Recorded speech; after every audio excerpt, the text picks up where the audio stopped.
Par un matin ensoleillé à la ferme, le coq se prépare à chanter. Il a pris une profonde inspiration et comme il était sur le point de chanter,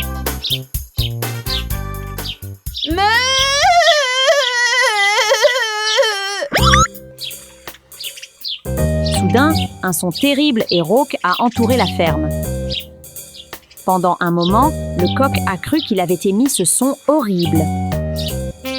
Puis, la même voix a résonné dans toute la ferme.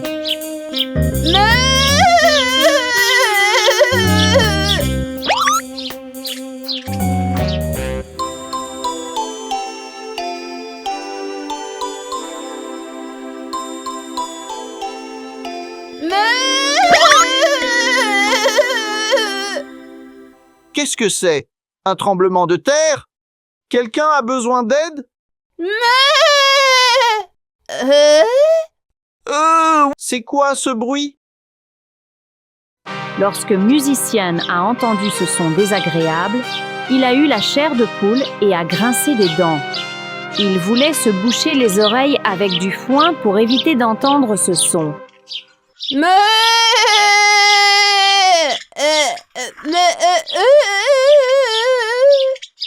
Oh mon Dieu! Mes oreilles me font mal! Arrête ça! Musicien a finalement trouvé l'endroit d'où provenait le son. Alors, il a rapidement ouvert la porte de la grange et est entré.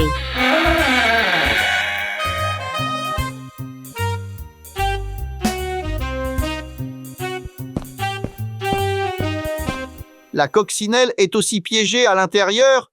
Qui peut supporter cette voix terrible? Ne t'inquiète pas, coccinelle.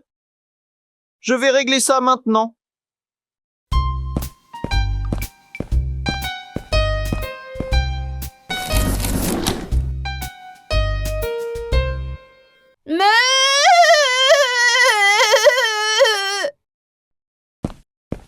Salut, musicien. Salut! Qu'est-ce que tu fais? Ou devrais-je dire... Qu'essaies-tu de faire? J'essaie de chanter, comme Comme si quelqu'un avait marché sur la queue du chat? Non, plutôt comme... Comme une mouche partant froid? Non, Comme un tigre qui a avalé un hérisson? non, comme les oiseaux. Comme les oiseaux? Ouais, leurs voix sont magnifiques. Ouais, elles sont très belles, mais... Je sais, ma voix n'est pas si belle.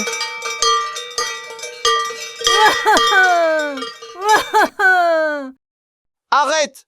Ne pleure pas! Je ne voulais pas dire ça!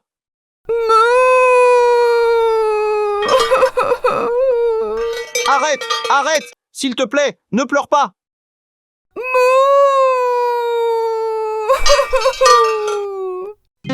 La terrible voix désaccordée de la vache se propageait dans la ferme, et se propageait, et se propageait. Ce n'était pas seulement la ferme, mais même les animaux de la forêt pouvaient l'entendre aussi. Qu'est-ce qui se passe? Où suis-je? Non, je ne l'ai pas volé. Que quelqu'un fasse taire ce bruit. Je pense que ça vient de la ferme. Est-ce que quelqu'un est entré dans le poulailler et a effrayé les poules? Je suis le seul à pouvoir effrayer les poules. Tu vas voir maintenant. Arrête de pleurer, je peux t'aider. Pour de vrai? Oui, je vais te révéler le secret du bon chant. Le secret? Le secret? Il y a donc un secret. Il est temps pour le loup de trouver un plan. Si je peux mettre la main sur le secret, je gagnerai tous les concours. Médailles, gloire, célébrité et or. Je peux manger des œufs tous les jours. La vache ne doit pas l'entendre. Le secret sera mien. Dès que la vache s'est tue, une autre voix désaccordée a entouré la ferme.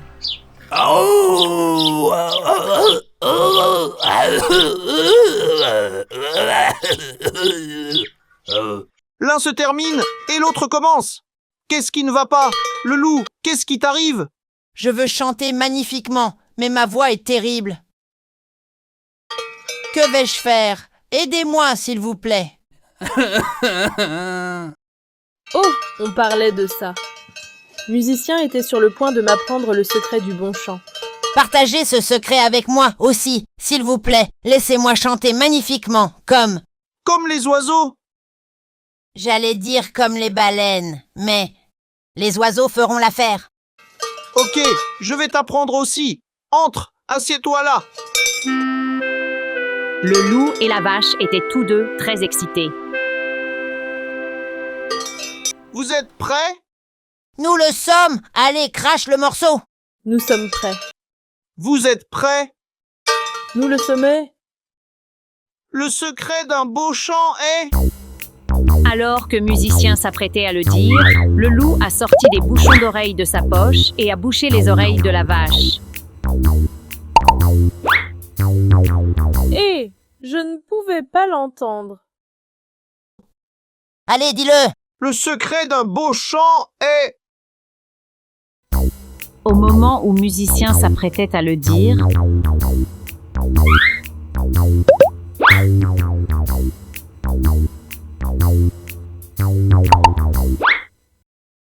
Eh, je ne pouvais pas l'entendre à nouveau.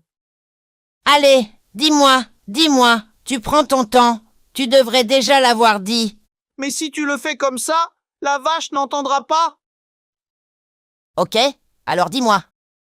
Mon potentiel est plus élevé. Écoute ça.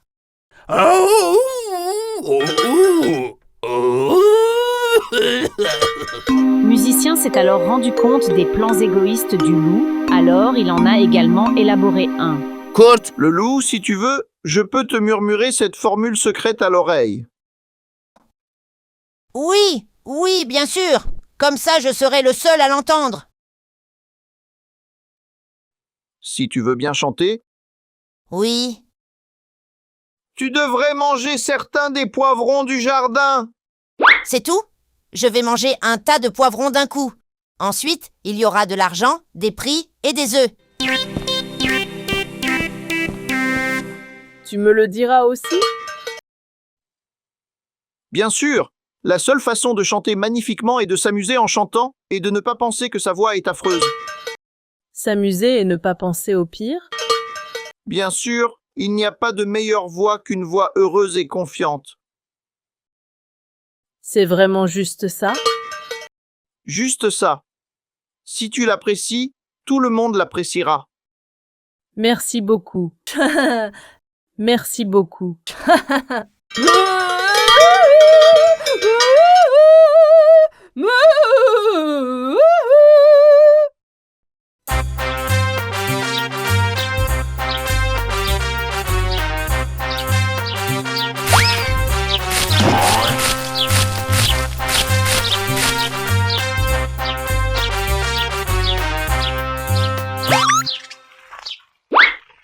Maman, c'est si chaud, tellement chaud. Je ne veux pas d'une belle voix.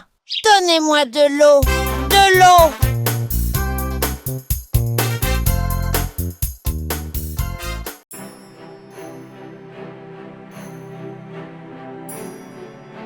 Il était une fois un roi qui vivait dans un pays lointain. La plus jeune fille du roi était très belle. Son père l'aimait beaucoup. Le jour de son anniversaire, il lui offrit une belle bague en or. Merci beaucoup, père. Je l'adore. C'est étrange. La nuit dernière, j'ai rêvé qu'un très beau prince m'offrait la même boule en cadeau. Le roi caresse affectueusement les cheveux de sa fille. J'espère qu'un jour tu te marieras, ma belle-fille. Qui sait, peut-être, épouseras-tu le prince de ton rêve? La princesse prit la balle en or et sortit jouer dans le jardin du palais. Elle lança la balle en l'air, mais elle n'arrivait pas à l'attraper et la balle roula jusqu'à qu'à un grand terrain herbeux près d'un étang. La princesse ne retrouva pas la balle et se mit à pleurer. Quelle négligence de ma part! Comment ai-je pu la perdre? Que vais-je dire à mon père? Soudain, elle entendit un bruit. S'il te plaît, ne pleure pas. Je ne supporte pas les filles qui pleurent. Viens ici. Qu'est-ce que c'est? D'où vient ce bruit? Une grenouille verte est apparue devant elle. La princesse la regarda avec étonnement. Elle n'avait jamais vu de grenouille qui parle. Une grenouille qui parle? Mais comment? Je suis une grenouille très spéciale. Si tu me le permets, j'aimerais t'aider, ma chère princesse. Je peux aller dans l'étang et récupérer votre balle en or. Oh, merci. Mon père te donnera sûrement tout ce que tu veux en retour. S'il vous plaît, rapportez-la moi. Non, je ne veux rien de roi. Ce que je veux, c'est que nous soyons amis. Seulement quand vous serez d'accord avec cela, je vous apporterai la balle. Comment est-ce possible? Vous et moi? Comment pouvons-nous être amis? Eh bien, nous mangerons ensemble, dormirons ensemble, nous nous promènerons dans le jardin ensemble. Nous jouerons avec votre balle au nord. Oh, et vous chanterez aussi pour moi. Je vous ai entendu et vous avez une voix merveilleuse. La princesse, impuissante, n'avait d'autre choix que d'accepter son offre. D'accord, tout ce que vous voulez, tant que vous m'apportez ma balle en or. Si seulement je pouvais le tremper d'une manière ou d'une autre. Une petite grenouille ne peut pas me pousser à faire quelque chose que je ne veux pas.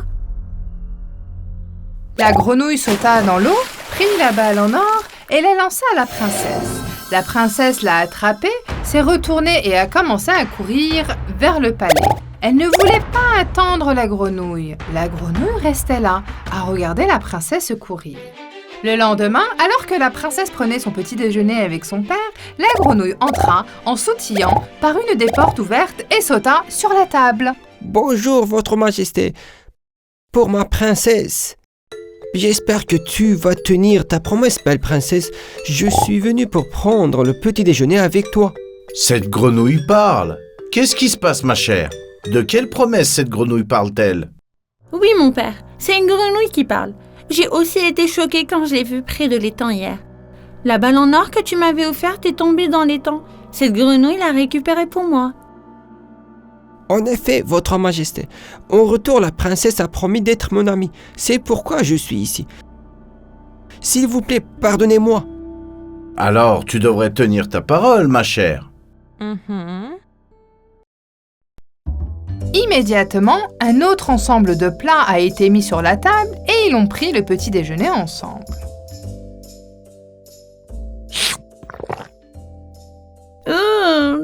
Dégoûtant! Je me sens malade. La princesse se sentait désespérée car elle ne voulait pas désobéir à son père. Ce soir-là, la grenouille a sauté sur l'oreille à côté d'elle et elles ont dormi ensemble. Bien sûr, la princesse ne pouvait pas dormir du tout. Elle resta enfermée dans un coin jusqu'au matin car elle ne voulait pas être près de la grenouille. Les jours passèrent. La grenouille suivait la princesse partout où elle allait. La petite grenouille connaissait aussi beaucoup de contes de fées.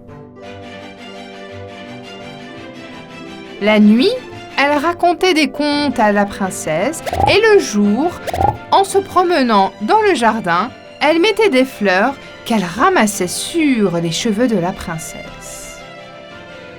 Après un certain temps, la princesse s'est tellement habituée à la grenouille qu'elle s'inquiétait si elle ne le voyait pas dans les parages.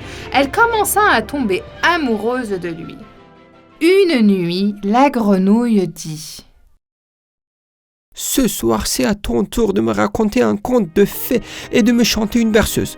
Ma mère avait l'habitude de me chanter des berceuses tout le temps. La princesse prit la grenouille dans ses mains et commença à chanter une berceuse à sa voix mélodieuse. Lai lai lai lai long, lai lai lai lai long, lai lai lai lai lai lai lai long.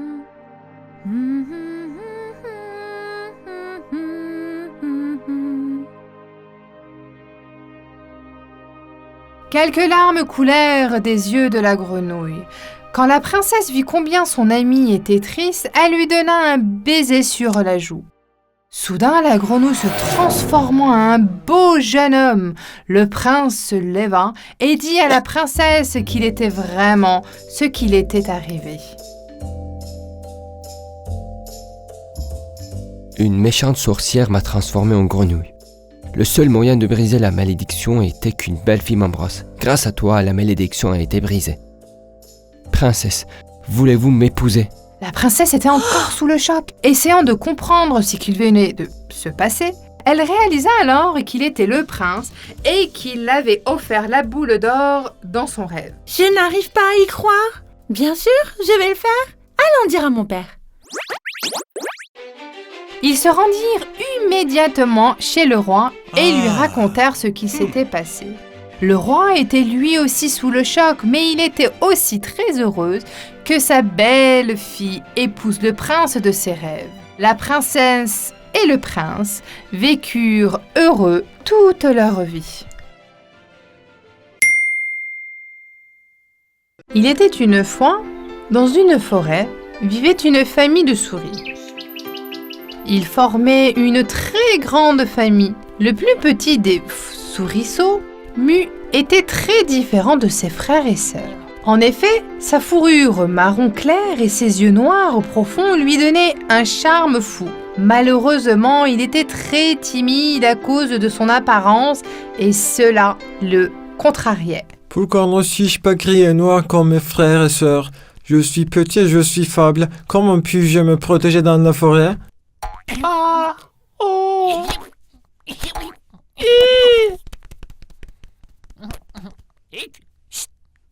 Qui est là? Il commença à avoir peur de tout. Même si une simple feuille tombait sur le sol, il sautait en l'air. Sa mère essayait toujours de l'encourager à être très courageux. Pourquoi t'inquiètes-tu autant? Chaque animal est créé différemment pour une raison. Peut-être qu'un jour tu comprendras. S'il te plaît, ne te fâche pas. Viens maintenant, embrasse ta mère. Mais Nutz n'arrivait pas à trouver le courage qu'il voulait ni à rester calme. Ses frères et ses sœurs se sont même moqués de lui. Effrayez Nutz, effrayez Nutz, effrayez Nutz. Un jour, il a eu une idée. Ça ne peut plus durer. Je dois trouver une solution à ce problème. Si j'ai effectivement si peur et si je ne peux pas me protéger, alors je vais alors voir le roi lion. Je suis sûr qu'il pourra me protéger et nous pourrons alors vivre tous nos jours ensemble. Il se trouve soudain à l'entrée de la tanière du roi lion. Le grand lion majestueux était allongé devant la tanière, dormant et prenant un bain de soleil en même temps. Nutz s'était approché directement du lion et a touché son nez. Votre Majesté, bonjour. Veuillez me pardonner de vous avoir réveillé de votre sommeil. Le roi lion était furieux d'avoir été réveillé de sa sieste. Et qui es-tu, petit? Pourquoi me déranges-tu pendant mon sommeil? Je m'appelle Nutz la souris. J'ai une demande à te faire. Vas-y, dis-moi ce qui est incroyablement important. Ensuite, je vais retourner à ma sieste. Le roi lion s'est secoué et s'est levé. Il a regardé Nutz en se tentant agacé. En effet, la souris Nutz avait tellement peur sous le regard du roi qu'il tremblait de peur, mais elle a pris son courage à deux mains et a expliqué la situation. Comme tu peux le voir, je suis une toute petite souris et j'ai très peur de la forêt. Avec ta permission, je voudrais demander ta protection. Aide-moi et peut-être qu'un jour je pourrai t'aider. Le roi lion rougit bruyamment et s'efforça de ne pas rire. Quoi? Tu vas m'aider? Si tu étais sous mes pieds, d'un seul coup de patte, je t'envolerais dans les airs. Va-t'en, avant que je ne sois encore plus en colère. Rentre chez toi. Se sentant complètement impuissante, Nutz, la souris, est rentrée chez elle et s'est assise tristement dans un coin. Est-ce que je vais un jour être utile? Je dois trouver une solution à ce problème tout de suite, mais lequel? Le lendemain, alors que le roi lion explorait la forêt, il se fit accidentellement rendre dans le piège d'un chasseur. Il le retrouva pendu dans un arbre. Il rougissait furieusement. La forêt entière ressonnait de son rougissement. Tous les animaux ont entendu ce bruit et se sont allés voir ce qui c'était. Mais comme ils avaient peur du roi lion, ils ne pouvaient pas l'aider. Le pauvre roi lion se débattait dans le filet. Heureusement que le chasseur n'était pas encore arrivé dans la forêt, car ils étaient trop tôt le matin. Quand Nuts la souris a entendu le grand rougissement, il s'était allé avec ses frères et sœurs voir ce qu'il s'était.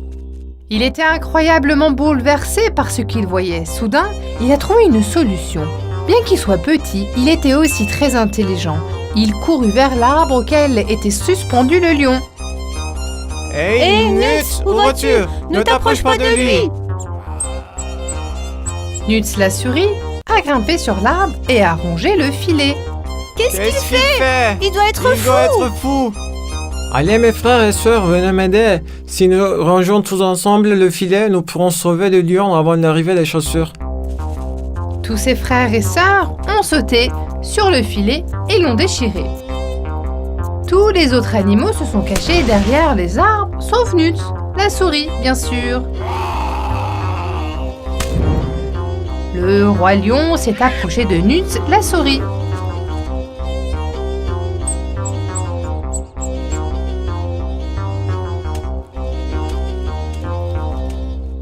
Petit Nuts, tu es si malin, tu m'as sauvé la vie. Nuts, la souris, s'est inclinée devant le roi. C'est un honneur d'avoir pu vous aider, votre majesté. Le roi lion, debout devant Nuts, la souris, se sent honteux. Nuts, j'avais tort. Je pensais que parce que tu étais très petit, tu ne pouvais m'être d'aucune aide. Je t'ai fait du mal, pourtant je n'aurais dû sous-estimer personne. Grâce à toi, j'ai pu devenir confiant et courageux, et j'ai réussi à atteindre mon but. Les chasseurs sont sur le point d'arriver. Viens, allons dans ma tanière, nous pourrons y parler. Comme tu veux, mon roi. Le roi lion et Nuts, la souris, se dirigèrent vers la tanière. En chemin, le roi lion commença à apprendre à Nuts, la souris, comment devenir plus courageux. Nuts, j'ai réfléchi. Si tu veux, je peux partager ma tanière avec toi. Qu'est-ce que tu en dis? Vraiment, merci beaucoup. Vivre avec toi serait été confortable et génial. De cette façon, je peux aussi être avec ma mère et mes frères et sœurs quand je le voudrais. Le roi lion avait appris à ne plus sous-estimer personne. Et Mus, la souris, avait appris qu'il n'était pas mauvais d'être différent des autres. Ils devinrent de très bons amis et vécurent heureux ensemble.